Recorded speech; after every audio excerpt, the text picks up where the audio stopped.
All right.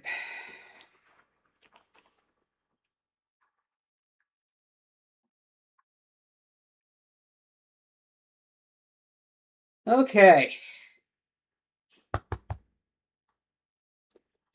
I know I don't really have any music right now. Actually, hold on. Wait, what about copyright? Like I give a about copy. Think about I mean, copyright. We could have this yeah. taken down. Uh, Gotta pull up that royalty-free jazz. okay. You really think I'm going to get copy struck by two companies that no longer exist anymore? Yes. Really? Listen, sometimes people have like IPs that they sit on and then just like fuck you over in the future. Uh, yeah. That is a point. That is indeed a point.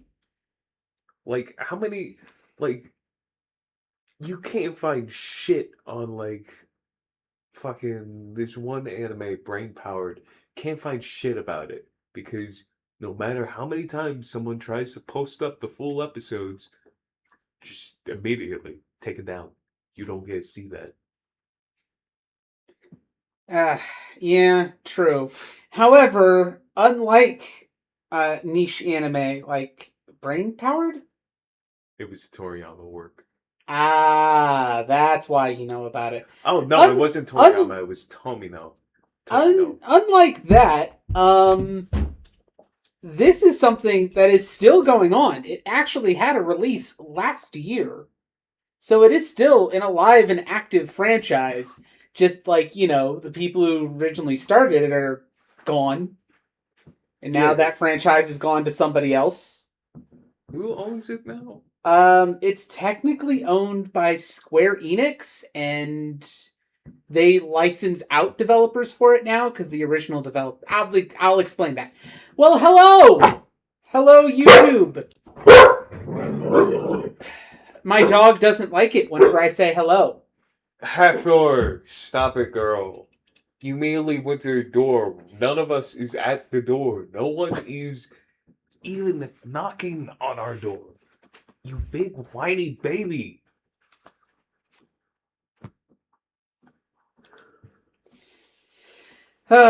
So yes, I am here. I am Squid Radio. It is nice to meet you all. And I'm here with my family. One of them is currently in the bathroom and will be joining us shortly. The other one you've been hearing, my nephew. Hi. He's just hanging out on the couch. And yeah, this all started because I was ranting about how Star Ocean 6 was bullshit. And he's like, you should do a podcast about this one of these days. I didn't specify do a podcast. I just said like make one of those YouTube videos of just people lore breaking down You things. specifically said podcast. No, you specifically decided upon a podcast. No, you said the word podcast. That came out of your mouth. No, I said video. That's different. No, you said podcast. I made it a video. And currently it is now a stream. And no one's watching. Not yet. So no one's going to hear this opening bit. And they can catch it on video because this is being streamed to YouTube. Anyway, yes, hello, Star Ocean. This is a game series you should play. Specifically, play Star Ocean 2R. You can get it on Steam. That one's the best. If you can get through that and you're like, oh, wow, I want more of this, then you can check out the others. They kind of go in descending quality from, I would say, okay, this is going to be the first controversial take of the night. It's midday. 2, 1, 6, 3, 5, 4. That's the order. And no, that is not in any sort of concurrent order. That is just off of that's what I think you should play in my head. Because these games are a goddamn train wreck. We are going to get into it. But yeah, Will, tell me. Sorry, I shouldn't have used your. It's fine. It's Will. Who the fuck is like Oh yeah, I have a Bobby. I have a friend named Will. I have like this dude named Will. There's this girl named Will. Will is the most basic name ever. It's not like I'm being doxxed. Fair. But if I Oh, really want to dox myself, I don't. Anyways, what experience do you have with Star Ocean? outside experience, aka I watched you play the remake of 2 every once in a while, and I watched you play the what was it, 5? You mean the one that I just played? Yes. It's 6. That was 6. Uh, 5 was on like the Xbox 360. uh, and 6 looks not the best. Uh, it has a really great character designer. Yeah, don't do that. Don't throw the ball at a place where Hathor will run into the table, please. 6 has a great character designer, but they did not carry over into 3D very well. They also tried doing that thing of like trying to just put in realism, which I mean, that's just the generation. But anyways, I hate this generation and I'm a part of it. Star Ocean. God, I love it. Okay, so to give you kind of the Cliff Notes version, we're going to start off with. I'm just going to pull up the timeline here, so that way people can just. Oh, wait, no, that's my notes. Copies notes. I'm just going to pull up the prehistory timeline that I made in knockoff PowerPoint here. Yes, that does start at 6 billion before current era. That's a thing. Like I said, this series gets weird. Okay, so to anyone who is going to watch this in the future, please stop playing with the dog. To anyone who's going to watch this in the future, one thing to understand is that this is basically just Star Trek fan fiction. That's what Star Ocean is. Yeah. It's Star Trek fan fiction. Like, even the developers have mentioned that they were highly inspired by Star Trek whenever they made Star Ocean. Which, talking about the developers, the first game came out in 1996. Specifically, after a game called Tales of Fantasia came out. Have you heard of the Tales series? Tales of Vesperia, Tales of Berseria, Tales of Arise, Tales of Graces, Tales of Symphonia. Literally like the example of an action RPG that people put up. I'm not really an action RPG guy. Uncultured. But yeah. Well, I mean, So this is why this exists. You know, I'm expanding my cultural diet. That's one way to say You're it. cooking me up a nice souffle here, and I'm just like taking my little tongue and just, it's good, sir. I don't like that image. Okay, so Tales of Fantasia comes out on the Super Nintendo, 1996, starting to be the end of the Super Nintendo's lifespan. So Nintendo's starting to put into the Nintendo 64. They're not giving as much in budgets. And a bunch of developers for Fantasia are like, you know what? This dev cycle sucks. We hate it. We don't like how we're constantly getting pushed by Namco. We want to go and do our own thing. So a bunch of developers split off and they make what's called Tri-Ace. I'm trying to remember the names of the 3 developers, but it's like their game designer, their composer, and their programmer. And they were the 3 aces of Wolf Team that made Tales of Fantasia. And that's why they were called Tri-Ace. And they get picked up on a deal with Enix, which was a game developer at the time that mostly did RPGs. And they're like, hey, you just did an action RPG on the Super Nintendo. We want you to do an action RPG on the Super Nintendo. And they're like, you know what? That's good. So that led to Star Ocean 1, which, hold on, I'm going to bring this up.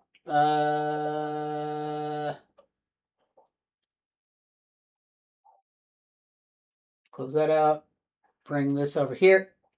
Oh, it didn't want to go. There we go. Star Ocean 1. Look at that cover.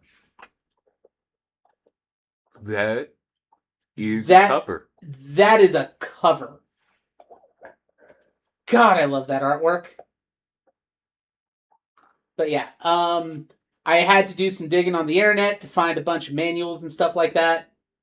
But yeah, Star Ocean 1, the start of it, actually used a proprietary chip on the Super Nintendo called the S-DD1. Trying to remember the name of it. But it allowed for the SNES cartridge to compress and decompress sprites on the cartridge itself instead of the memory, which then allowed for much more detailed sprites without overtaxing the SNES hardware. It was more expensive, but it gave you a lot more sprite detail than you could normally get. So it sold pretty well in Japan. But once again, Nintendo didn't want to give up a localization budget. Enix didn't really want to give up a localization budget. Never got released in the United States. The only other game that used this chip was the SNES port of Street Fighter Alpha 2. Which, if you've seen Street Fighter Alpha 2, you can understand that needs really good sprites. Yeah. So that kind of gives you an idea of what kind of sprite work was going on with this at this time. But yeah. So yeah, you have a brand new IP getting put out basically at the end of the SNES life cycle. Also, yeah, look at these character designs. These are just... Yep, that is some classic character design. Classic anime. And for some reason, the Japanese manual has their names in English down here. So, Masaki Noritawa, Yoshihara Gotanda, Hiroya Hatsushiba. And then you have... Oh yeah, Motoi Sakuraba. He has been the composer for every Star Ocean game. Even up till 6. Even up till 6. Oh. Every game, this dude has been there. I'm guessing we'll get to what happened to the developers later? So one of the things about Tri-Ace is that a lot of the developers stay with Tri-Ace. A lot of them stay with the company until until that company ends up, what happens to it happens to it.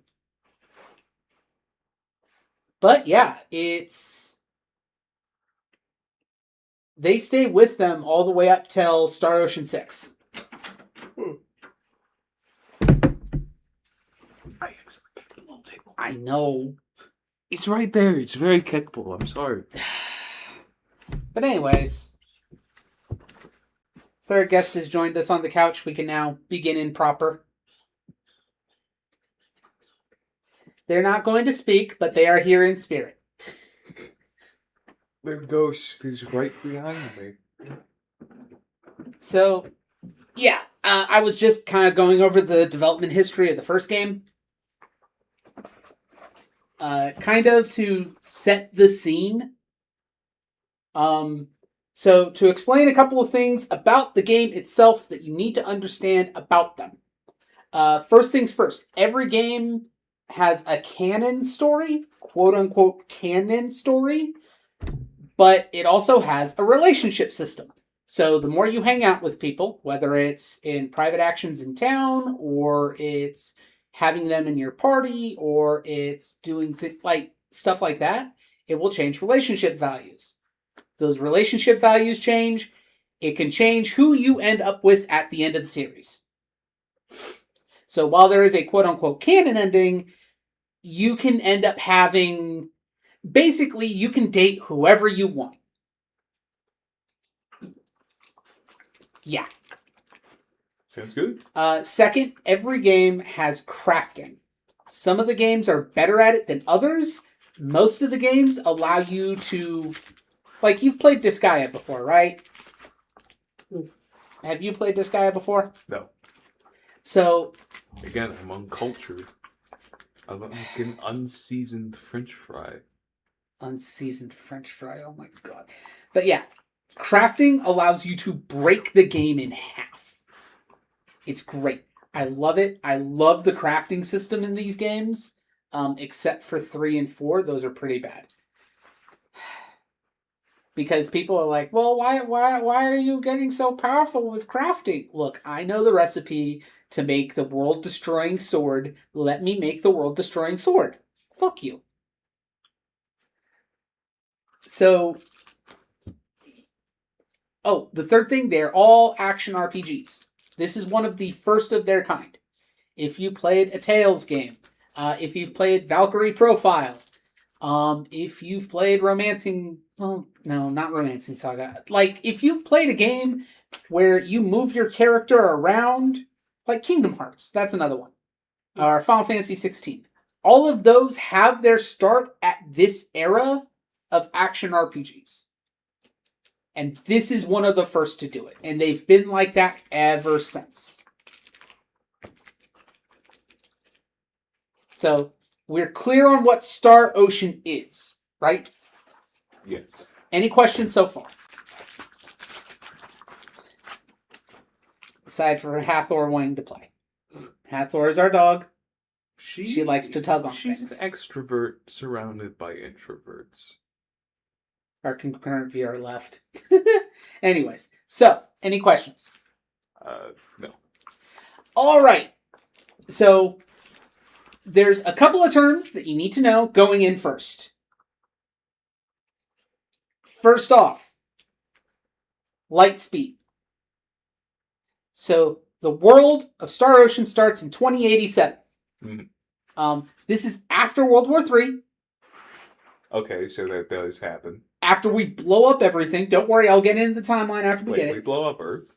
Kind of. Oh.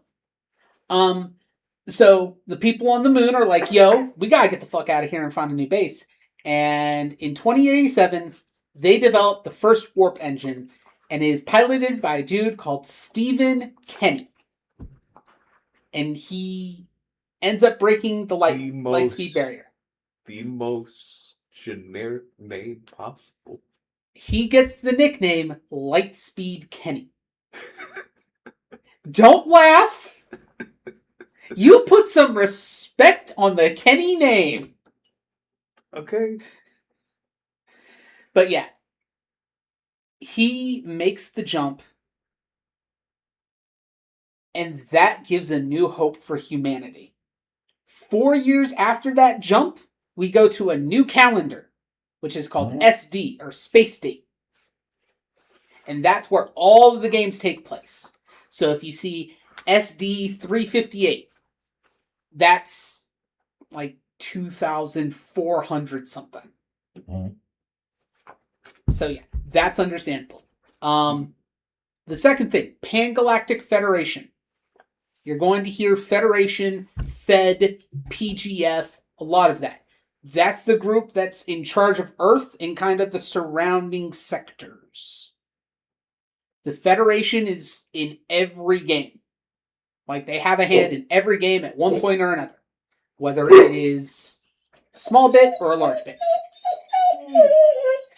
She really does not like the federal government. Our dog is not a fan of the government 30 on 30. She dropped her toy and just looked at us. Yeah. She's not? Okay, so after that, the next thing to understand is symbology. Okay. Symbology is the magic. Oh. That's my least favorite thing. So, everywhere has symbology. It has different names depending on the game and the planet that it's on, but everywhere has symbology. It makes everything work. It's kind of like the hard code of the universe. Because you need a symbol, you need the chant for the symbol to activate it, and then you need the power to channel it. Symbols are a huge thing. They show up in every game. I think they're the MacGuffins in like 3 of them. So you're going to hear symbology a lot. It also known as heraldry, runology, cynoturgy, symbiomancy, just fucking symbols. It's symbols. Symbiomancy does sound like that is a very cool name. Symbiomancy is a cool name. That's from 6, by the way. That's the one I was playing. Ah, fuck. No, I don't want to compliment Play the game! Ah! Oh, another thing. We're going to get into it with the pre-timeline. Ancient aliens are real. They're everywhere, and they're assholes. Well, I mean, I think it's like a general given that every sci-fi universe or story has to have like an ancient aliens thing. Yeah. That's just a given. However, this one is very involved. Okay. Any questions so far on background knowledge? Anything that y'all think you need to know before we get into it? No, I'm good. Other guest on the couch? Okay, we're good? All right. I'm going to bring up the timeline now. Bring her back up again. This is the prehistoric timeline. Mm-hmm. In 6,000 or 6 billion BCE is when we start. And a group called that is not highlighting, that's the background picture. A group called the Need Empire begins to expand through the galaxy. The Need. Nede. Need. I get reminded of like that fucking like Holy Grail bit with the Knights of Need. The Knights who say need. The Knights of Need. That's going to be really funny at this next part, because around 4 billion BCE, the empire begins to fall apart. People want independence. So the Central Need Empire makes the 10 Wise Men Project. Fucking, I mentioned the Holy Grail. Literally the Knights who say need. And they start blowing up planets. Oh.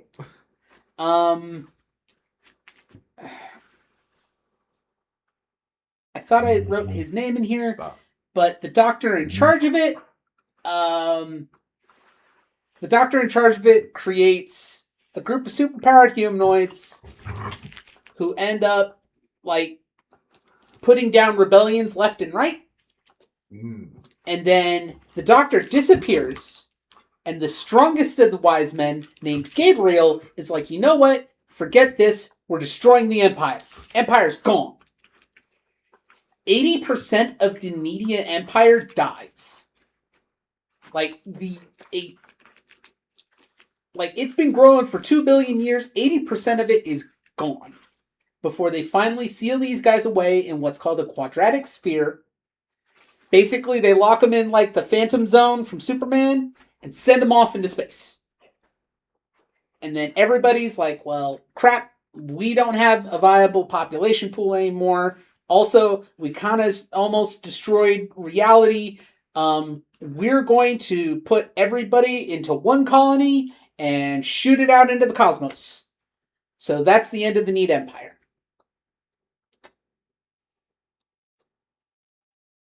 Mind you, this is around the time that the Earth is forming. We don't even have an atmosphere yet. And they've already had an interstellar war. Is it gonna be a situation where like the people of like the ancient humans of Earth are from this colony ship? No. Don't worry about it. Don't worry about that. Also, a split-off faction of the Needians go on to form their own colony called Morphus. They will show up later. During that time, we are a ball of gas that forms. Or we are a ball of gas that forms into a ball of rock that becomes the Earth. On that little colony, several billion years later, they're researching something called creation energy.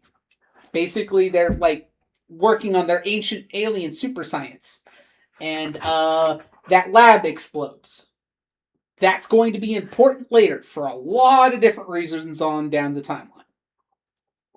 Okay. Now we skip ahead to 2 million BCE. I'm getting million and billion mixed up. And we get Homo habilis. Us. Yes. At 2 million BCE. 300,000 BCE, Homo sapiens, and then about 130 to 180,000 BCE is the start of the Great Migration. We start going across the planet. That lasts all the way up until like the end of BCE. It lasts for a while. That's actual real history, by the way. So all this stuff down here is real history. All the stuff up here is fake history. Well, okay, some of it is fake history. Fucking Christ. 42,000 BCE, the meteor crater impacts and is formed in Arizona, USA, or what would become Arizona, the United States. This is important. Keep it in mind for later. 9,000 BCE, the Moa established the continent of Mu. The Moa are a race of ancient aliens. We are the ancient aliens in this context. Okay. There's also another race of ancient aliens called the Runes, who expand through the galaxy and teach people symbology. They also meet with the Mu'a on Earth and teach them symbology. And they become super, advanced. Super scientific. And then 1100 BC, around that time, they get destroyed by an asteroid that also hits during a portal explosion, which sends them out through the galaxy. So we no longer have ancient aliens. We have their ruins and a bunch of humans on a bunch of different planets. So they effectively just sort of... They got teleported all around the galaxy in a freak accident. Oh, is this the reason why in like every single Star Ocean you just run into just fit different flavors of people? One of. There's multiple fucking reasons for that. They create some stuff down here that's going to be important later. Basically, it causes a bunch of headaches for our heroes later on. Oh, thank God I can't read it due to my poor eyesight. You're wearing glasses. Thank God I can't read it due to my poor eyesight. Shut the fuck. Okay, back to our true history, real history. 1957, Sputnik 1 and Sputnik 2 are launched. The first life on Earth, Laika, becomes the first life to enter space. 4 years later, the first person, Yuri Gagarin, enters space. 1969, Neil Armstrong sets foot on the moon. All of these are important to the Star Ocean timeline, by the way. They are mentioned. 1985, Meta comes online. If you've seen Independence Day, you know the big old satellite dishes like looking out into space? Yes. That's Meta. Okay. And its follow-up, BETA. Beta? Yeah. And then 1990, the Hubble Space Telescope is placed in orbit. All of those are important to Star Ocean canon, by the way. Well, yeah, you don't just like throw those in there in this timeline and be like, oh, hey, look at all this neat stuff. No, you put it in there with a purpose. 2021, a planet is discovered 8 light years from Earth in the habitable zone. Centauri? Nope. Oh. Eos. Oh. However, a fun fact, a possible habitable exoplanet was found 8 light years away in real life in 2022 called LTT 1445 AD. They need better names for That's this shit. That's an action. I was looking this up to see like exoplanets found like in the time frame just to see if this was a thing, and it's a thing. 2065, World War III. We blow ourselves up, and the Greater United Nations is founded. We found gun. Yeah, it's gun. So was World War III started because of a blue hedgehog and a fat old man? I'm going to say Black Hedgehog and Ancient Alien from Outer Space. Okay. So back to the Star Ocean timeline. 2074, we make contact with an alien race for the first time in secret at the moon base. At this time, Stephen Kenny is a pilot who is basically just sitting on the base, and then it's like, hey, we noticed y'all screwed up your planet and you need help. It's kept secret, and then in 2087, they build the first warp drive. And we get back around to what I was talking about earlier. Okay. So we're now back into proper science. We are back at the start of the Star Ocean timeline. We finally made it back around. Man, they should, like, I don't know, make like a book out of all of this. They did, actually. Hold on. It's in Japanese, but, oh yeah, I had that pulled up so that way you could see this design for the main character of Star Ocean 4. That is a sick design. But yeah, the 20th anniversary book. It is only in Japanese. The PDF I found online was kind of bad quality, but it's decent enough. Okay, let's scroll this back down. Let's just pretend and say it's legit and that you got this legitimately. Look, I wish I could get a translated version of this. Money. I wish I could get a translated version of this. There's some actual legit great stuff in here. Well, you can always take a translation class. I've learned some kanji. It's hard to put it all together. Anyway. Fair enough. So, 10 years after the first space jump is whenever we get to Star Ocean 4. This is where the numbers start getting weird, is it? Yes. Because Star Ocean 4, The Last Hope, is a prequel to Star Ocean 1. It was also made in, I think, 2006, which the first one was 1996, so it's about 10 years ahead of the first. Mm-hmm. So, yeah, there's a little bit of weirdness going on. But any questions so far before we decide to get into Star Ocean 4?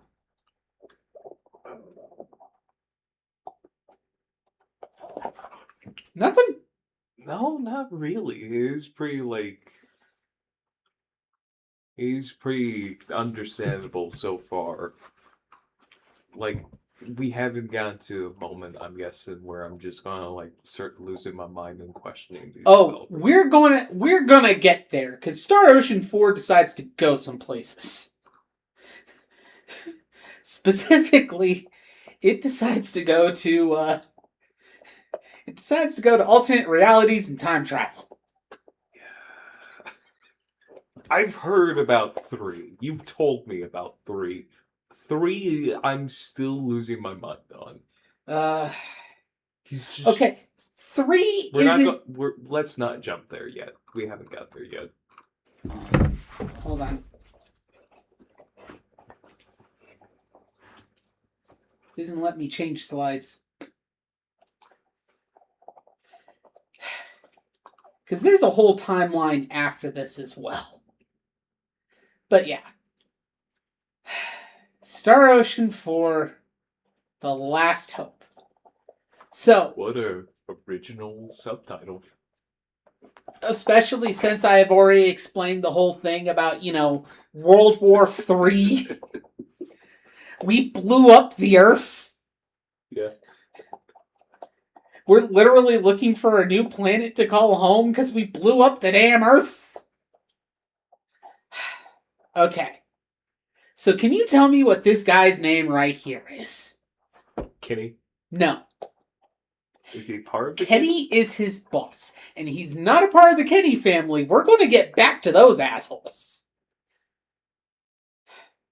Do you want to know his name? Yes. Edge Maverick. Oh. It got me in my lungs. Come on, I want you to say it. Come on. No. Come on, say the name. I'm going to call him Mav. No! You ain't getting out of this. I'm His getting name out of is this. Edge Maverick. God, that is such a dumb fucking name. Is it as dumb as Fate Line God, though? Who the fuck named We'll get to him, don't What worry. the fuck? We'll get to him. Trust me. Who comes up with these names and titles in their Ah. company? Who's on the Okay. writing department responsible for this? So, Because I have some questions for them. in SD10, 10 years after the Lightspeed jump, people are looking through the old records from before World War III, and they go back to 2021, and they're like, wait a second. There's a planet here, and it's in the habitable zone. Mm-hmm. We can go there. So, SD10, where we start off, Lightspeed Kenny, and yes, I'm calling him that from now on, Christ. is given a task force with 5 ships to go explore this new planet. This is called the SRF, the Space Recon Force. And a member on the 3rd ship, the Calnus, Edge Maverick, God fucking damn it. is selected for the mission. Can we just call him Eddie or Mav, No, please? no, I don't no, want to use no. his full name. You have to use his first name. I won't. You have to use his I full will name. not. I actively refuse. Okay, so him and his childhood friend Raimi are part of the SRF. Does she not have a weird, edgy name? Is it just Raimi?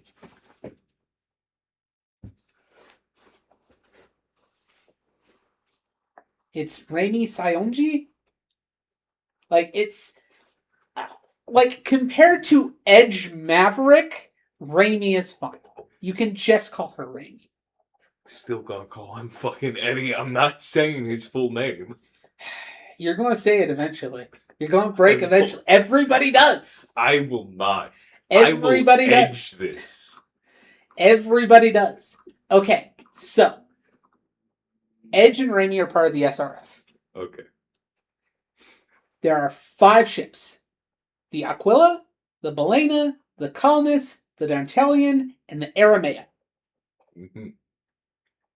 They go to warp to Eos. But then something happens. Something happens. Quote unquote. Something happens. What's something? One of the ships is shot off into a totally different direction, and things happen to them. Are We don't find out about that later, but we find out that they get into, basically they interfere in a space fight and end up shooting down a ship that was attacking a civilian transport. So the Aquila is lost in space. We don't know where it is. The rest of the ships go to Eos. Do we ever find out what happens to We do. Don't worry, it'll be important later. Oh god, it's not some like weird horror stuff where like the people fuse to the hull, is it? No. Not nearly as interesting. We are not Event Horizoning yet. Okay. So 4 ships end up at Eos. And most of them immediately crash. Because I'm just going to call it a warp storm. That isn't what it is. But they get knocked out. They crash onto Eos. They leave the ship to explore Eos, and they immediately get attacked by the wildlife there, which for some reason Quote, is unquote. immune to electric weapons and railguns. You can't shoot them with future How weaponry. do you get an immunity to railguns. Railguns are kind of like the be-all, end-all in sci-fi. How the fuck do you just get shot by a massive They gun get shot that- by phasers and railguns, and it does nothing. This dude is like, wait, I was in the training simulator. I know how to use a sword. That seems like bullshit. And proceeds to drive off the animals. It's bullshit. Like, It is. laser guns? Raimi gets a bow. So it's not like, oh, hey, it's a projectile shield. No, it's literally just, if you have future weapons, they don't work. Future That's weapons so don't work. stupid. It is so stupid. It is. It's dumb. Like, I feel like the proper way to write this is like, oh, they have, like, I don't know, like, it's easier to kill them up close than trying to bash through their hardened shells or something. Like, it fucking... Now, we'll get back to why they are immune to electric weapons later. But they're immune to the future. they're immune what to the fuck? But, so, Raimi and Edge, who apparently are the only people who know how to use low-tech weapons on this ship, are told, hey, you two need to go out alone and find out what happened to the Aramea. It's close by. We're going to radio for help back at base. Who's coming to help us? We don't know.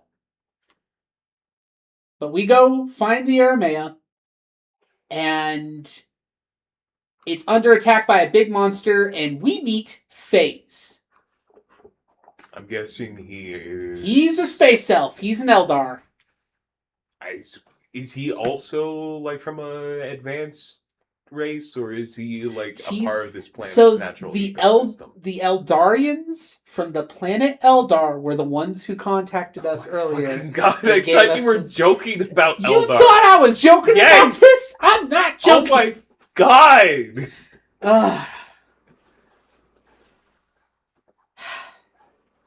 God, there better not be some fuck-ass BDSM elves. Not yet. God Actually, damn it. I don't think ever. Oh, thank God. Anyways. We end up saving the Aramea. And we find out that some help has arrived. And this help prepared the Calnus. Mm-hmm. So, Chief Kenny is like, hey, Edge, since you handled yourself well, there's another planet in the system that we need you to go check. You're in charge of the Calnus now.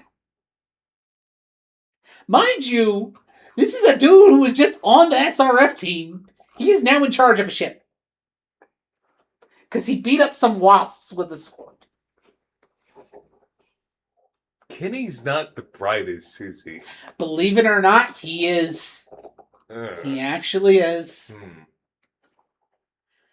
So, we find Lemuris nearby. And it's like, oh, hey, there's life signs there. We can go check it out. We can go see if it's also habitable. So we fly our ship over to Lemuris to meet the Lemurians. And we just land our ship next to a town on an underdeveloped planet. And I'm guessing this is the formation of the rules. There are no rules right now. There's We gonna just be land in the that future. So yeah, of course they're going to... We land the ship, people are like, oh goodness. The gods have descended from the heavens. And we're like, no, stop. It's a boat. And then we land there, and we're checking things out. Oh, hold on. Yeah, this is one of the Lemurians. They're just worse Lalafels.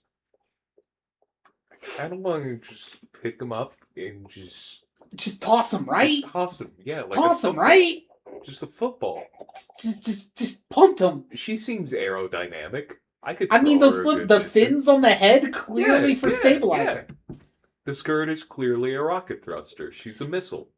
So we find out that they are being affected by a disease that was brought from another spacefaring group called the Cardianon, which are lizard people. Hey, I like my lizard people. And it goes from like regular face, like kind of humanoid lizard people to just straight up dragon people at times. Hey, I also like that. None of them are playable characters. Fuck! God damn it. So we spend most of our time on Lemuria trying to find a cure. Mhm. Then we find out that there's a wrecked Cardionon ship. And on the wrecked Cardionon ship, we run into an actual factual demon. Like, not a space race that just looks like demons, but just like an actual demon from hell. The Grigori are a race of interdimensional beings who are trying to divert energy to their universe to feed a massive creature that will then enter our universe and devour reality. This is some warp, like 40k shit. Or So the Cardionon believe the Grigori to be gods. Because the Grigori are like, yo, we're going to devour the universe. Maybe you should worship us. And the Cardionon are like, well, shit, we're going to worship you. no reason to object. Not like we can. And from the wreck ship, we find out that their home planet is on Arcturus 7. Mhm. And we're like, we're going to go there, and we're going to stop this plot immediately. Because, like, you know, having our universe getting eaten is a bad idea. I don't know. It just sort of seems like a regular Tuesday problem. Kind of a bad idea. Because we immediately get captured. We get pulled into a massive Cardionon ship. We fight the Cardionons who are on there. But it's too much. We get captured on the ship. We're in prison. And then this guy shows up. What? Like, I'm vibing with everything else, but it's the human face that's throwing me off. This is Bacchus D79. He's a Robo-Man space cop who has come to find a cure for the disease that has also been on Lemuria because the Cardionons have done it to other planets as well. And he Kool-Aid Mans through a wall and breaks us out of jail. I don't know how I feel about this. Also, he was infected by the same stone disease, which is why he's in the Mega Man suit. Oh. Okay, that makes sense. Bacchus is a pretty cool guy. He can make black holes out of his cannon, and he loves his wife.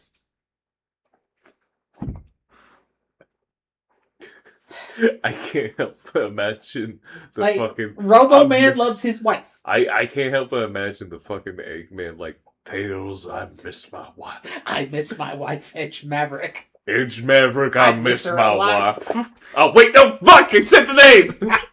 I knew you would break eventually. God damn it! So we bust out of the prison, head to the bridge of the ship, find out a Grigori is in charge of the ship because, of course, they worship them as gods. We beat them up, and then the ship is like, you know what? We're going to set this off as a trap. With the Grigori dying, they set their warp drive to return to their home planet in deep space. So that way you can't escape. So you escape the ship. You get out of there. Mm-hmm. And then the warp drive opens up a black hole. Is this where Robot Man sacrifices himself to defeat the black hole? No, this isn't where Robo-Man sacrifices himself to defeat the black hole. This is where we get sucked into the black hole and our ship lands on Earth in 1957. Oh.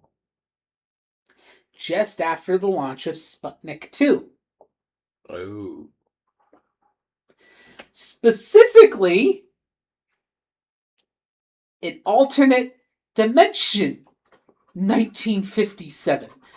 This entire section,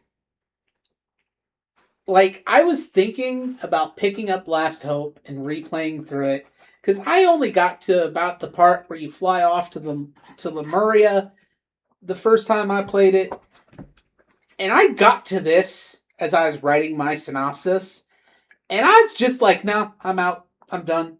No. Alternate Earth time travel.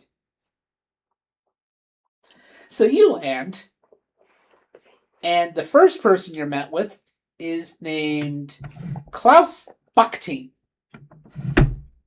Bakhtin is also the name of the dude who creates the warp drive in 2087. Oh, so we're basically just giving him the plans to make the warp drive. We are not. Oh. It's going to get dumber than that. It's not even dumb. It's just like sci-fi nonsense or time travel nonsense. The thing is that you landed in Arizona right next to that Barringer meteor crater that I told you about. And there's a military base there. Because apparently what hit the meteor crater in this reality was some sci-fi bullshit. Okay. So all of your crewmates are taken prisoner. You're sent to the base. Your ship's impounded. And you have to get them out. Klaus is sad. Like, the reason Klaus helps you with getting your friends out is because he's sad that they imprisoned a cat girl at the base. Oh my fucking god. And he still has her magical ocarina. Uh-huh. And he's like, man, we shouldn't do this to another thinking creature. It's kind of shit. I want you to go in there and set her free. I'll give you my old access code so that way you can get in there and set her free and set your friends free. We are all living sentient creatures, yet you are really focusing on that cat girl, man. So you go in there. You find said cat girl. There's Klaus right there, by the way. But your friends aren't there. Your friends have been moved somewhere else. Mm-hmm. And a lady named Milia shows up. And she's like, I'll tell you where your crewmates are, but you got to give me the super secret power source in your engine to do it. Because I want that super fantasy stuff. And of course, Edge being the nice guy with a strong sense of justice he is. He just gives it. Yeah, there's a reason we make rules for this shit. This is going to bite us in the ass in the future. We immediately get locked up. Because she shows us where our friend is, then locks the door, and is like, hey, I'm going to use your energy source to power this antimatter engine, so that way I can make infinite energy. And the robot Bacchus is like, no, that's just going to destroy the planet. Like, you're just going to destroy the planet. Just bomb all of us. It's so dumb. It's so dumb. You escape, you get to your ship, you take off, the cat girl almost falls out of the ship, but then Edge dives and grabs her, but then he almost falls out of the ship, so everyone dives and grabs him. And they all pull him up. Please stop kicking the table. My bad. And then it's like, we don't have enough power to escape the atmosphere because we don't have our super secret energy source anymore. Turns out, the cat girl's wearing a pendant. The cat girl's pendant is made out of that super secret energy source. Weird. The cat girl just always exist in this alternate universe? No, she kind of just like slipped through like timelines and ended up there by accident. Oh. I know. So you put her pendant in the engine, you get out of there, the lady turns on the antimatter engine, and Earth 2 just collapses. The Earth blows up in 1957. Did we just killed another Earth? Edge Maverick did.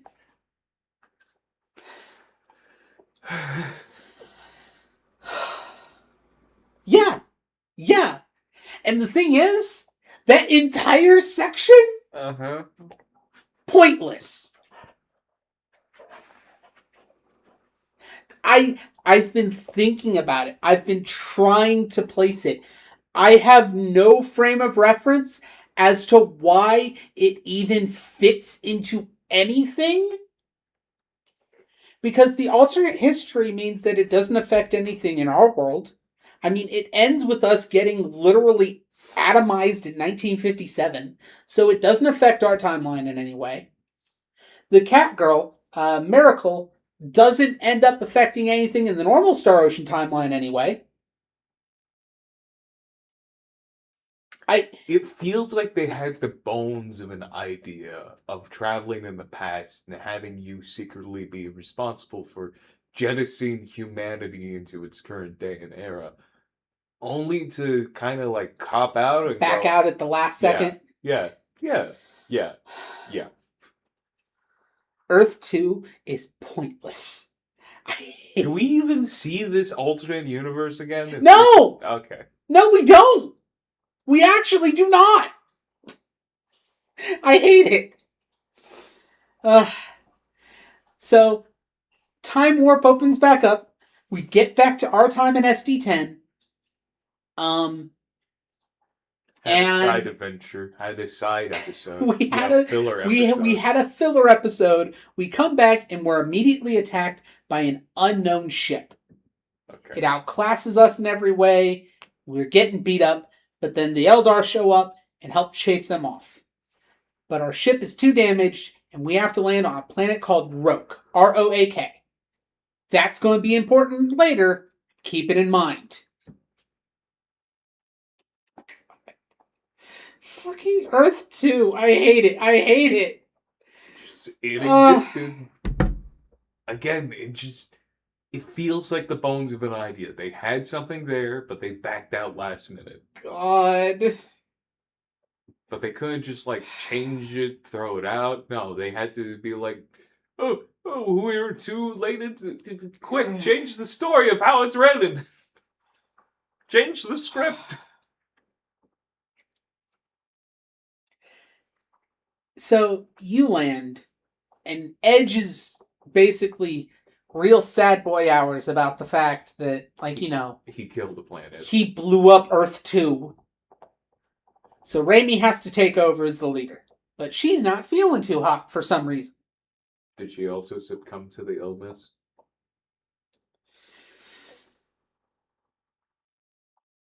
You'll find out. Damn it. Or is there like a third illness now? This is like the third time where we had the disease. So this lady was on the ship you were attacked on. She'll make sense later. You run into this lady. Her name is Sarah. You run into her on Roak. Seraphim. I see it. I see the symbolism. And she is being attacked by bandits.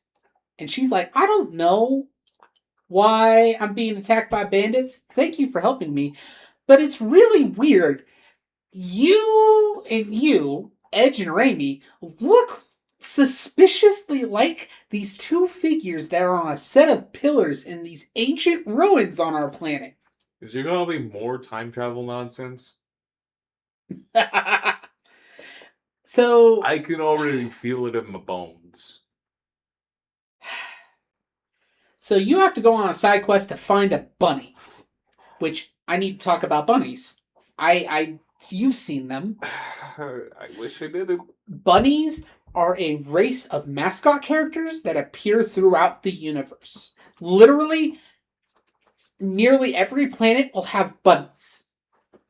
They're cute, they're fluffy, they can get to the size of a Volkswagen. It should be stated for those who are currently still listening, and because we don't have a picture of them pulled up, that the bunnies that he is referring to do not look like your average fucking bunny or your average fucking rabbit. They look like a goddamn Furby.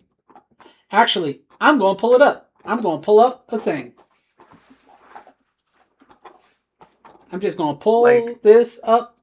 They just look like Furbies. Yep, he has a picture of it right there. So, okay, Screen Rant has a guide for every mini bunny location in Divine Force, but they're using a picture from Star Ocean. I believe this is, that's 4, because that's Limla. That's what a bunny is. That's a bunny. I hate it. I hate That's a bunny. I have so much. That's in Star Ocean 4. Despise. That's in Star Ocean 2. They are in every Star Ocean game. They are everywhere in the galaxy. They're even in places where they shouldn't be able to exist. Bunnies are great. I love them. In Star Ocean 2, you can actually race them around for prizes. It's wonderful. I love it. But anyways, you gotta find one to cross the desert because y'all are too weak and puny to do it yourselves. God, I hate the fucking bunnies. I want a bunny plushie. I hate him. No. So you go on the quest to catch your bunny. You catch your bunny. And then you remember how Remy wasn't feeling too good? Mm-hmm. You want to guess why? Because she has either the petrification disease or the weird dragon disease? What weird dragon disease? Oh, no, that wasn't a dragon. The dragons were causing the petrification disease. Yeah. She has a petrification disease. But this one's different. Different. Than the dragon-based one. It's different. How is it different? We will get to that. Damn it. In a different game. So we have to play a completely different fucking game to figure out what it is. Yep. Why? Don't worry about it.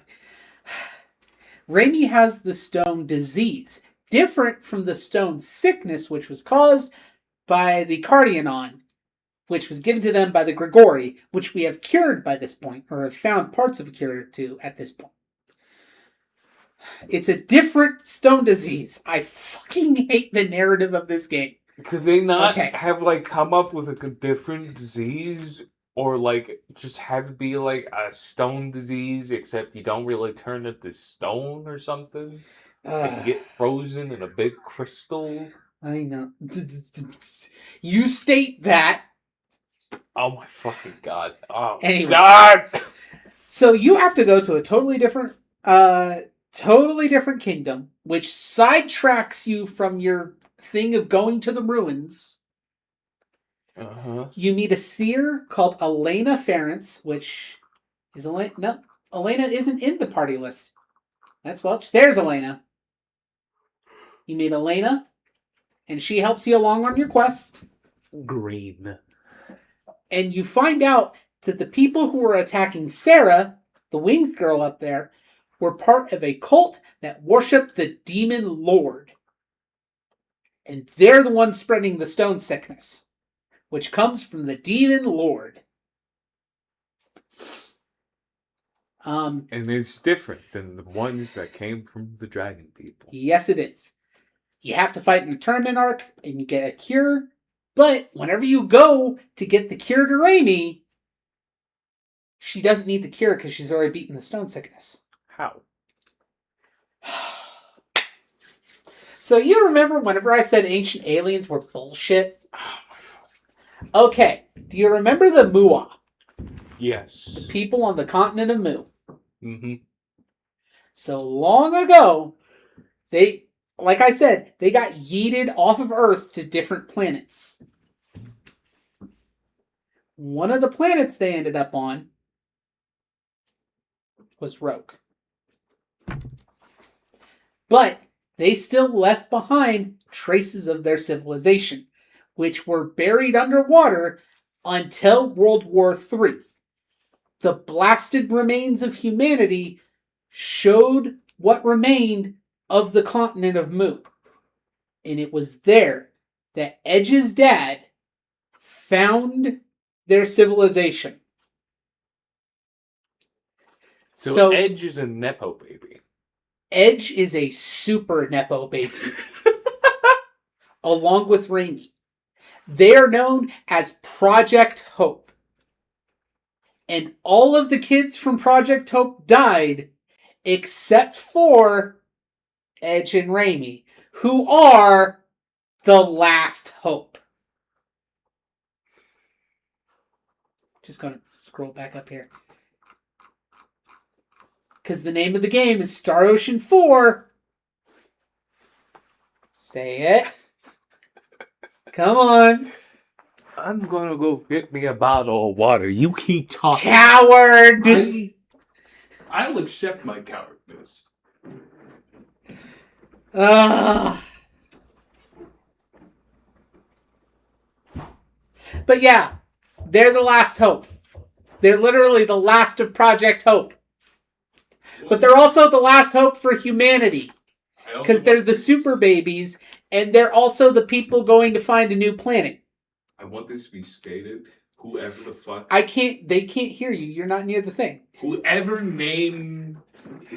The dad of Edge picked a horrible fucking name for his child.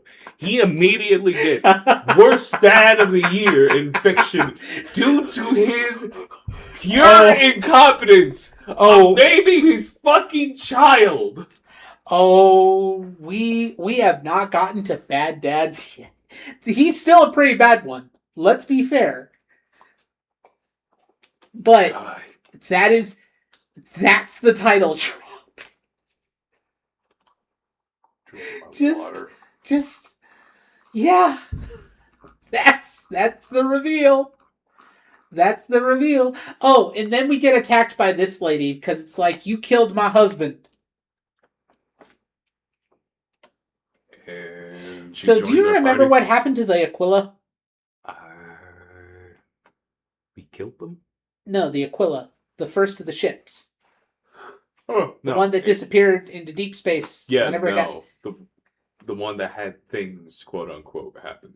Yeah, it got into a fight with a civilian. Like, it interfered in a fight between a civilian vessel and a Cardianon battleship.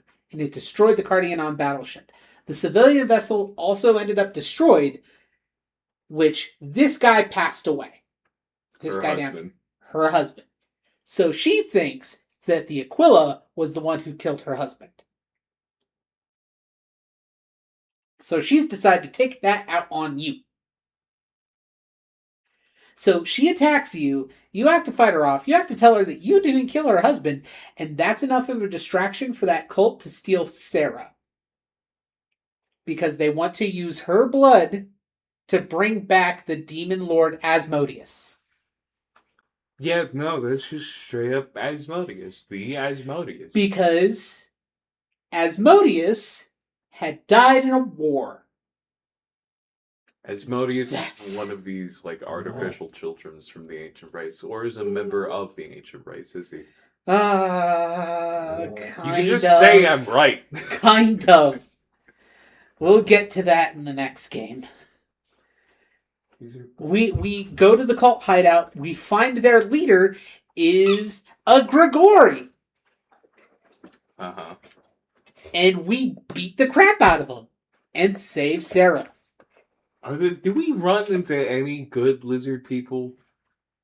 Well, the Grigori aren't lizard people. They're more like bugs. Oh. So we get back in our ship and we're like, yeah, this has been a really weird detour. But our ship's fixed. We can go back to Eos. Eos is currently under attack by ships that look a lot like Federation battleships.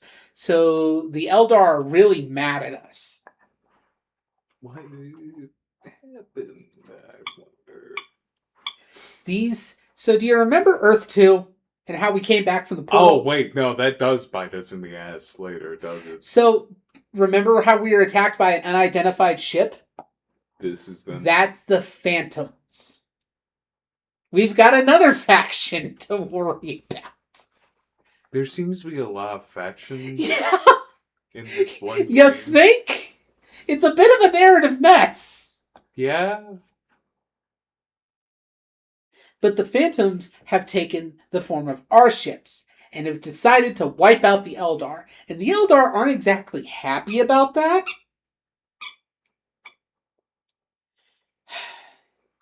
So, I talked about the Aquila. It's headed by this guy, your brother Crow. Brother. He's not your actual biological brother. He shows up along with this guy, who is also an Eldar, but dark. His name is Amara. He's been helping me out in the background. Mm-hmm. So yeah, whenever you said, like, is there a version of Eldar that are dark and edgy and have blades? He has an electric scythe. There's always gotta be dark elves. You can't. God, I fucking hate elves.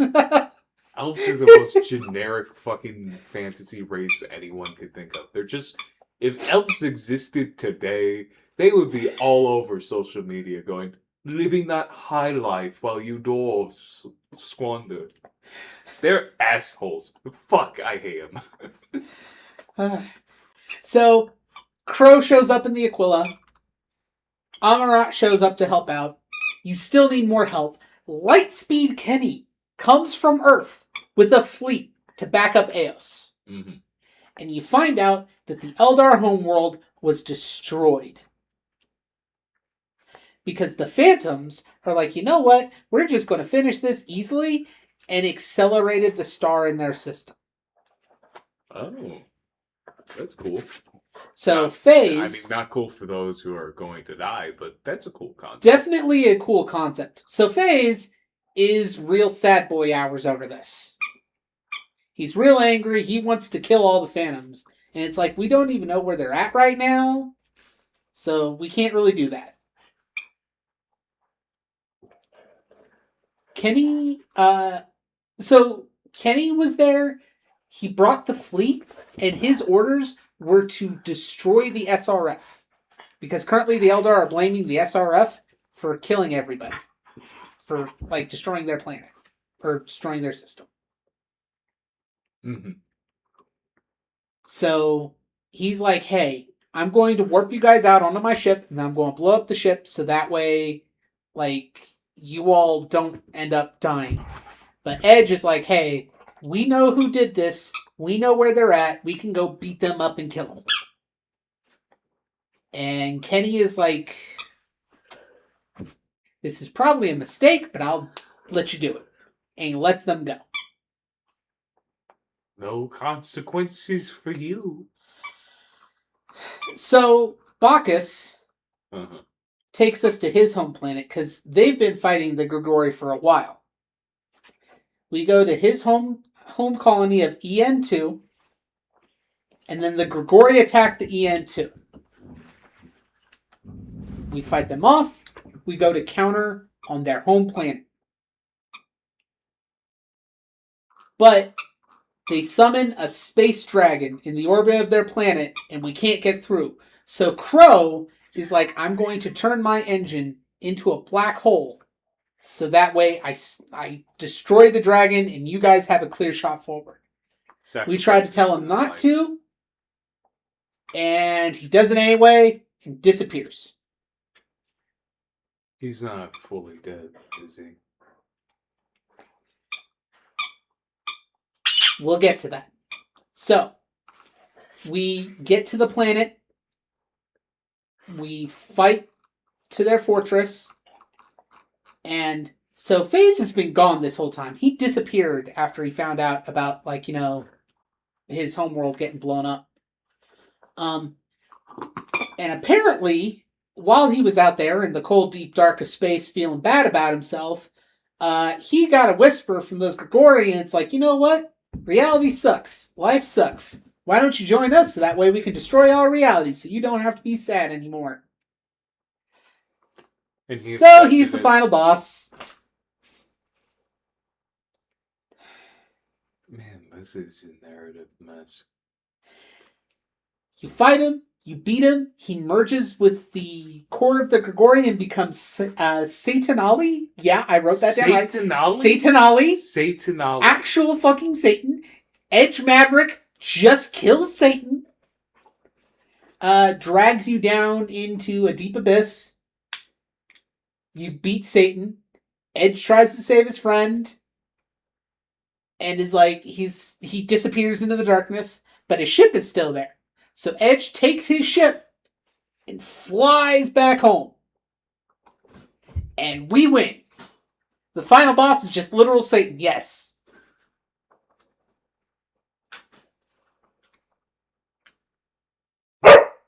I know, right, Hathor? This story's a goddamn mess.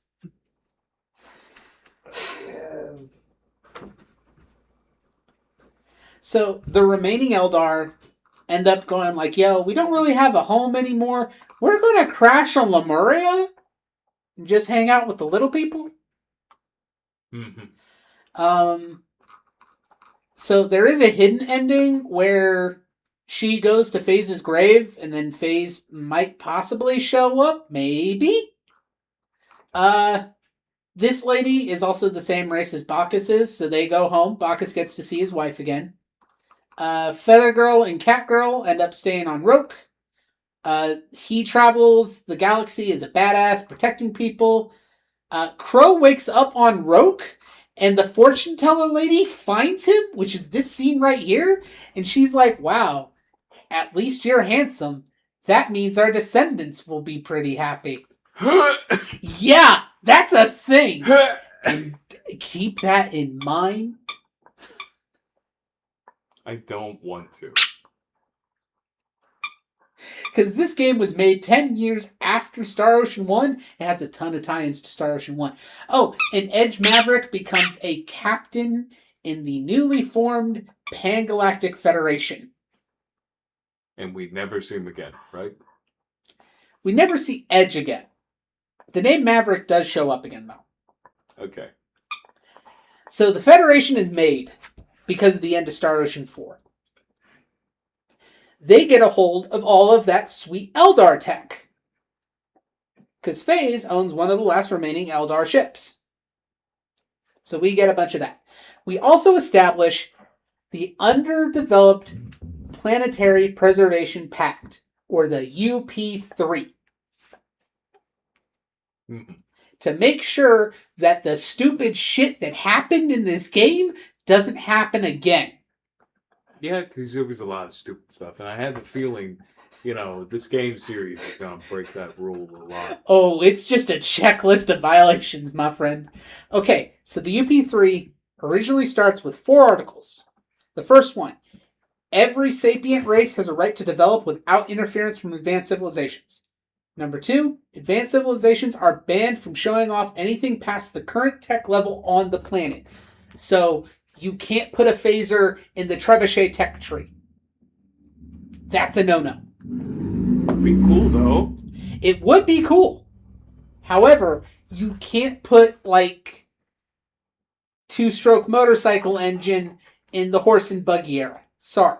Which, Yes. by the way, that was just some asshole revving his engine as he went by our house.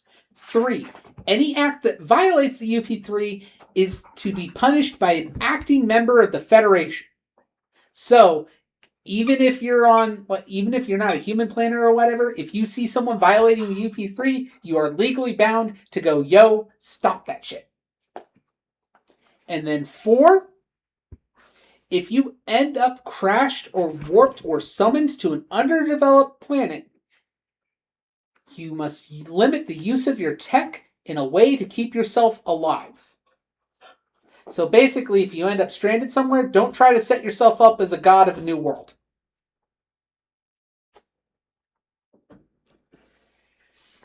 All of these rules are going to be fucked with in every other game. Well, yeah, they kind of have to be. Every other game.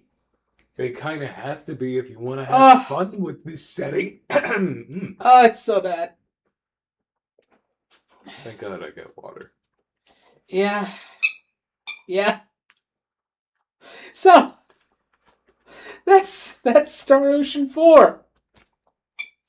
How y'all feeling about Star Ocean The Last Hope? I hate it. It's pretty agreed that it's one of the worst of the Star Ocean titles. Even though it is kind of responsible for setting up a lot of stuff that happened later. No,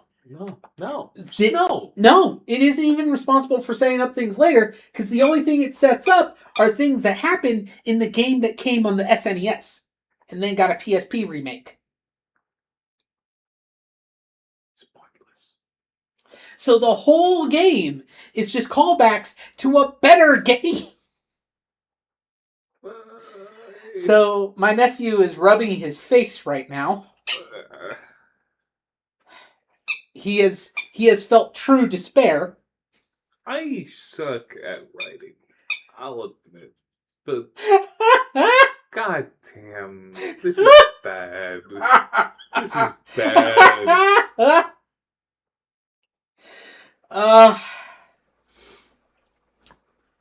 Yeah. Love, do you have anything to say so far? Okay.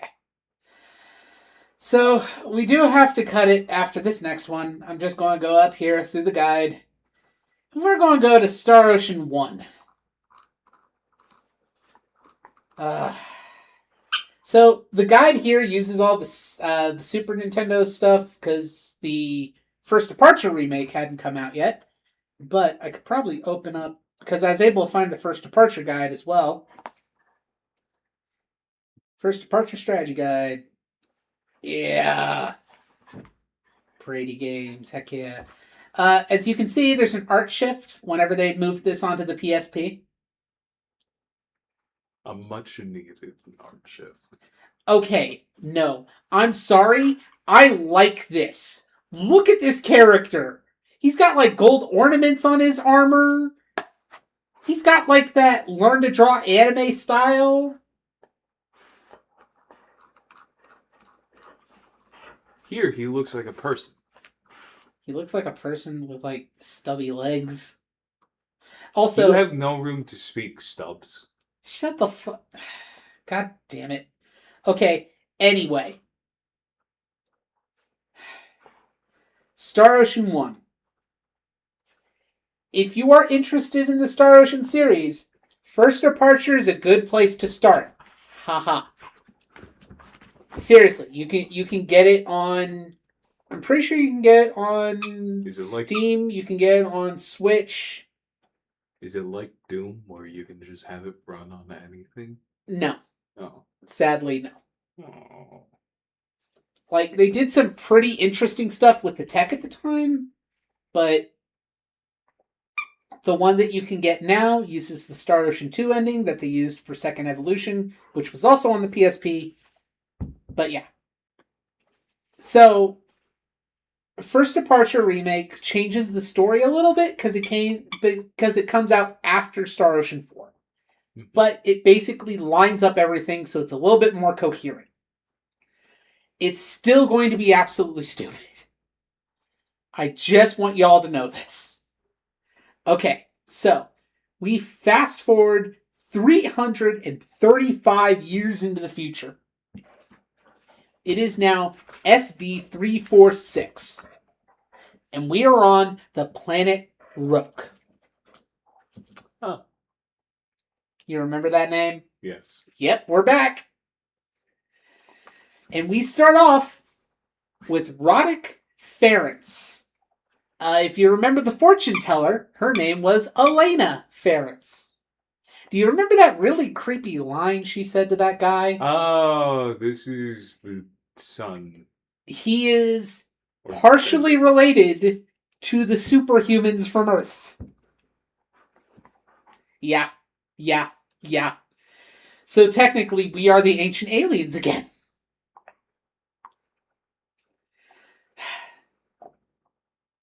So, Roddick here and Millie are both members of the Cronus Defense Force, which is basically like a town guard.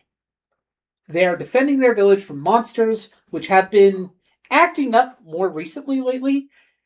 And then they get a note from a nearby village that there's a stone sickness spreading around, turning people into statues. This is the demon version of that, right? Mm-hmm. So they go and try to find a cure.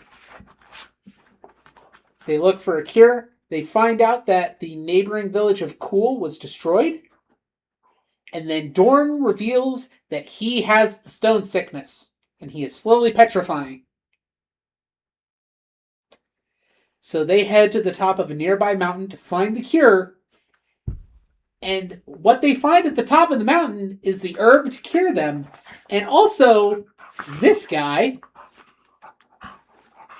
and this lady. This guy is Ronix J. Kenny. Oh, fuck. We're back to the Kennys again. Yep, we are back to the Kennys again. And this is his second in command, Ilya Silvestri. They are crew members of the Calnus. They immediately violate the UP3 by going, hey, that guy's infected with the stone sickness, isn't he? We're going to beam you up to our ship so that way we can investigate him. And I have a feeling that these people have no idea what he's talking about. Not a clue! Roke is an underdeveloped planet. They're in Victorian times. They're still fighting wars against monsters. They don't know what a starship is. They don't know what stars are.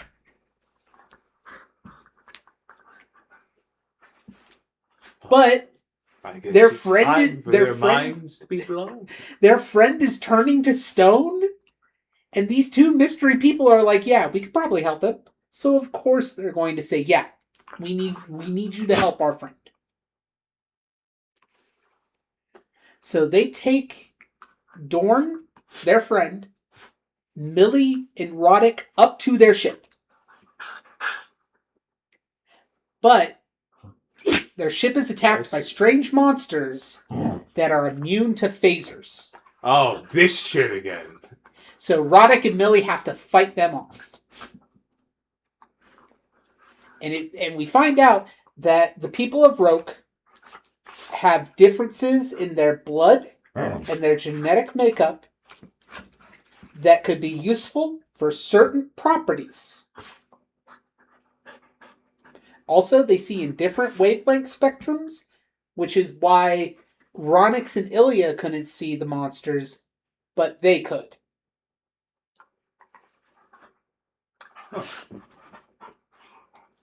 Which doesn't make sense later because Ronix and Ilya become part of the team and go down to the planet and fight monsters there.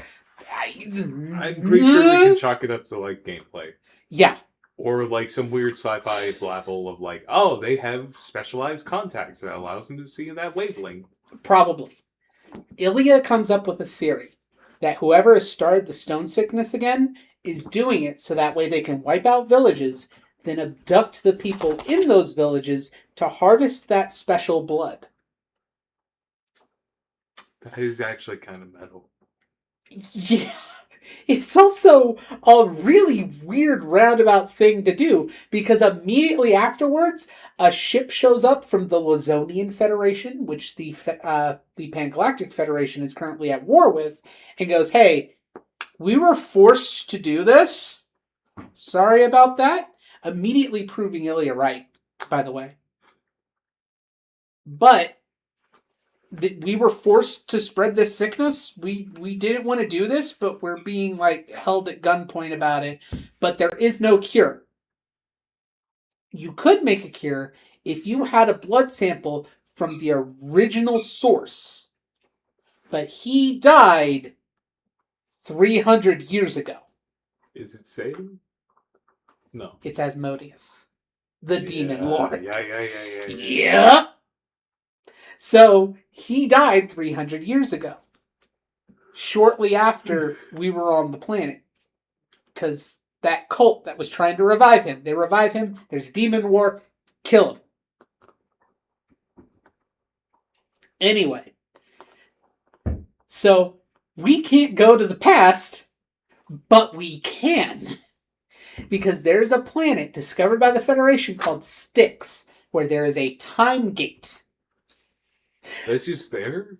It's just there. That's just there. Did the But- ancient race develop this too? Most likely. But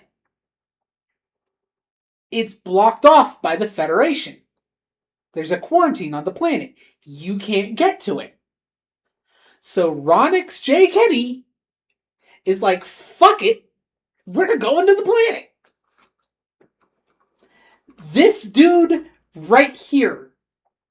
This guy. Hold on. Wait. This guy is like, fuck it. We're going to the planet. We're going to travel 300 years into the past.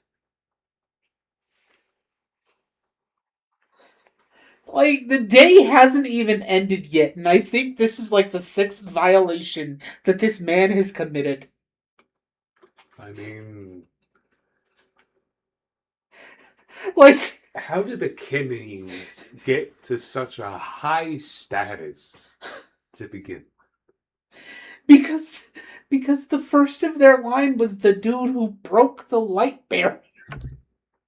And everyone after that has been an exemplary officer. 300 years later, you have a dude breaking every rule imaginable. So they end up doing that.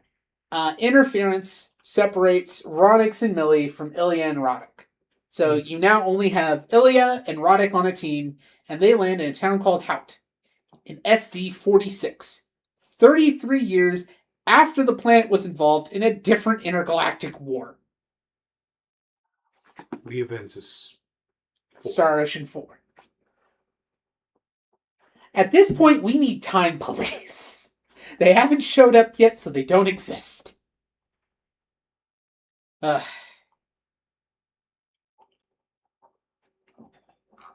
So they head to a port town. They meet Cyrus, who is a wandering swordsman who immediately looks at Roddick and goes, "Yo, you're my rival now. I want to fight you." And you can get him to join your team.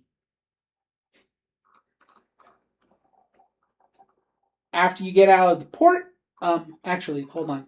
So there's a really annoying quest step with this one, Perichi. She's also a cat girl who also has a magic ocarina, and the only way you can unlock fast travel in this game is if you recruit her. If you don't, you are forced to be walking everywhere for the rest of the game. Jesus Christ. It's bad. But she's a decent character, so she's kind of worth it. It's just the actual quest itself is bad.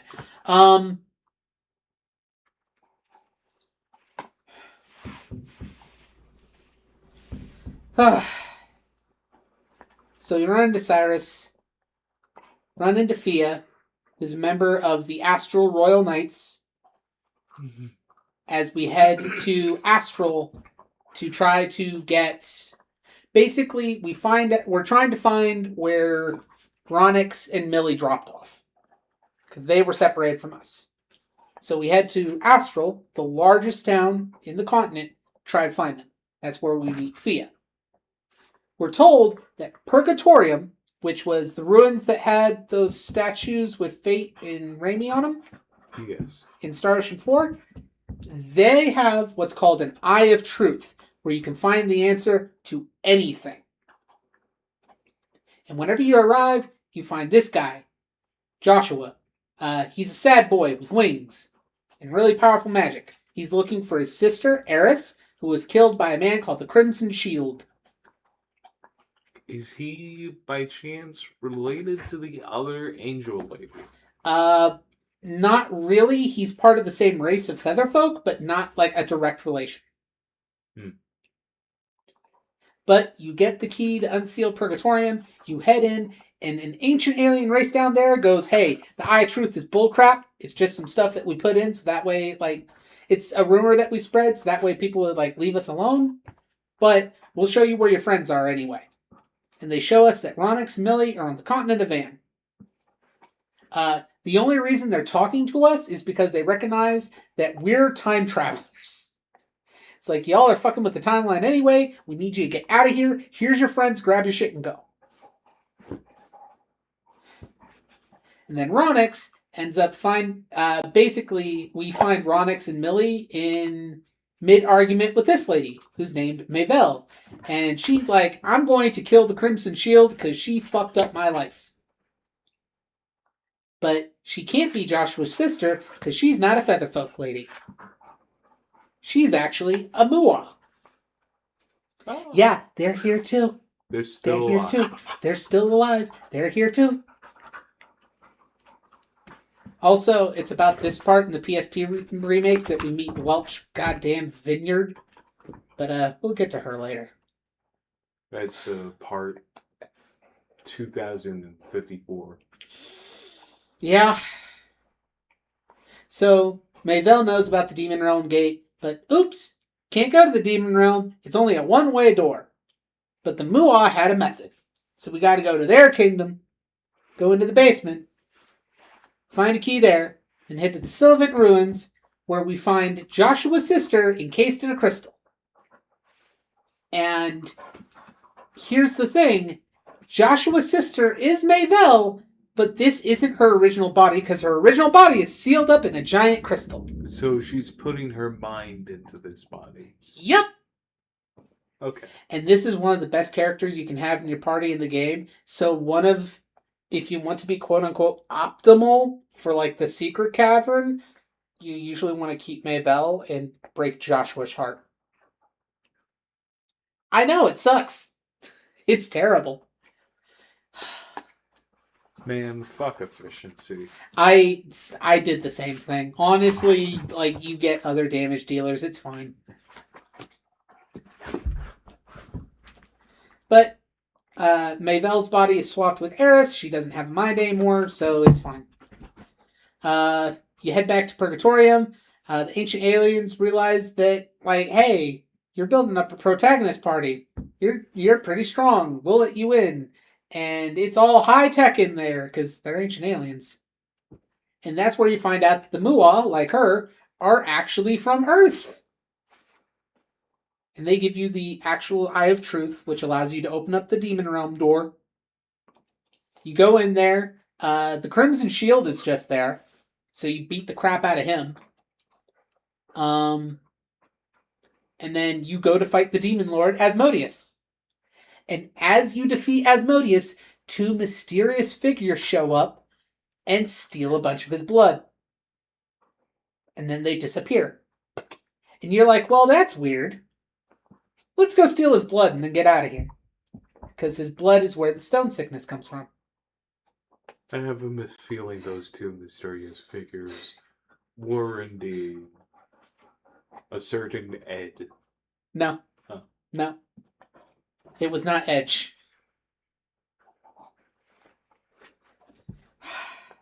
So you head back to your own time. Mm-hmm. Finally. You cure your friend. Finally. All of your past time friends are left in the past. Roddick and Millie get to go home. Ronix and Ilya get to go back to their ship. And for some reason are not fucking court-martialed. For some reason. And then a few months pass. And it turns out the war with the Lizonians is going bad. Because a super soldier program on the planet of Farget has created a dictator by the name of G.A. Revorse. Apparently, he has super soldier powers from some kind of strange DNA sample that they were able to use and synthesize. Asmodeus? Yep!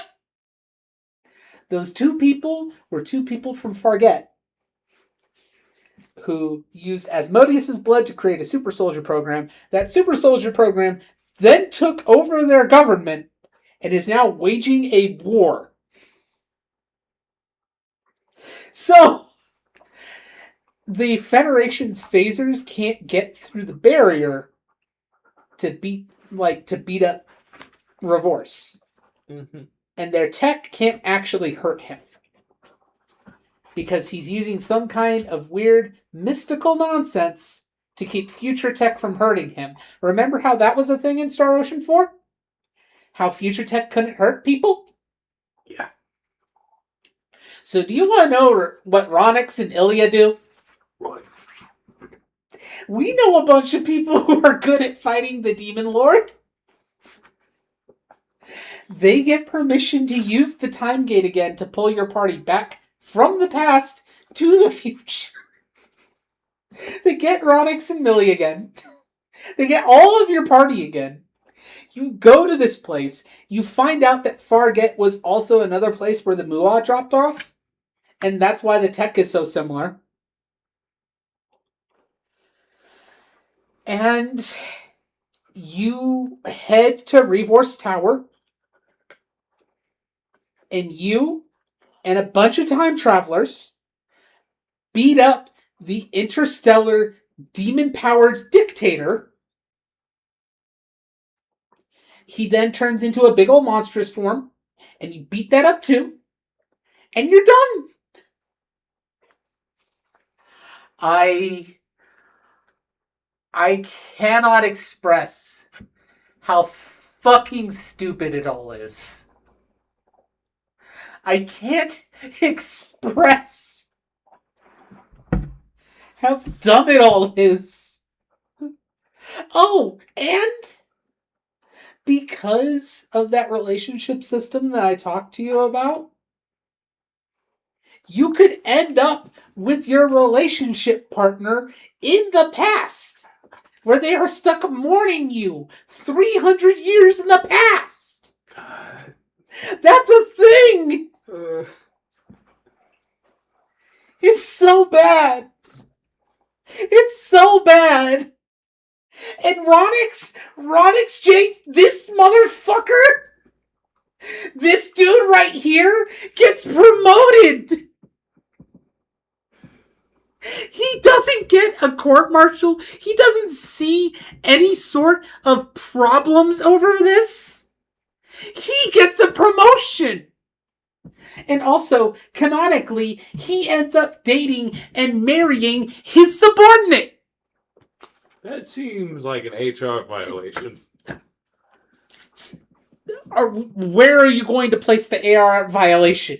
In the show. But before or after the 3-time violations? Or the 2 times you broke Federation blockade?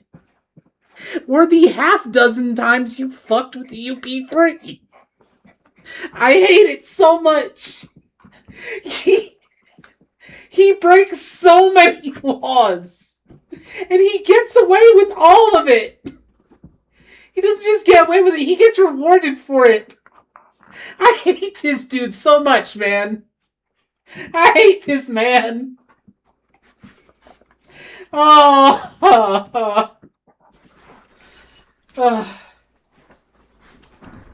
And that's part 1.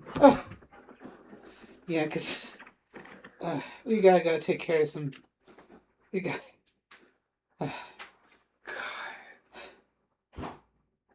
My brain is hurting.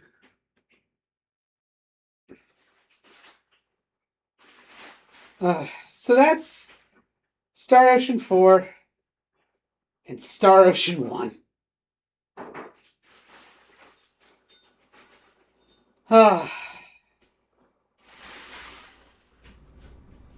So how are you feeling after all that? It feels like I understand less. How? I've explained so much. How do you understand less? Because these plots are pretty weird. Yeah, that's true. That is true. Anyway. So yeah, that's part 1. Thank y'all for watching, everybody. Well, I don't know if anybody watched, but thank you, Internet, for listening to my insane rambling. Hey, as long as this got out there, I'm sure someone will find it, and they'll have a wonderful time with it. So next time, we get to talk about Star Ocean 2. Oh, God. Star Ocean 2 is actually one of my favorites, if not the best in the series. And there's not nearly as many violations. Claude Kenny is actually a legit stand-up guy. Well, I mean, yeah, he was willing to do so much just for you guys. Wait, no. Claude. Oh. The next Kenny we have to deal with. Oh, right. I was getting my kidneys mixed up. And then we get to Emerson, and Emerson's just... Oh, God fucking damn it. Anyway, good night, everybody.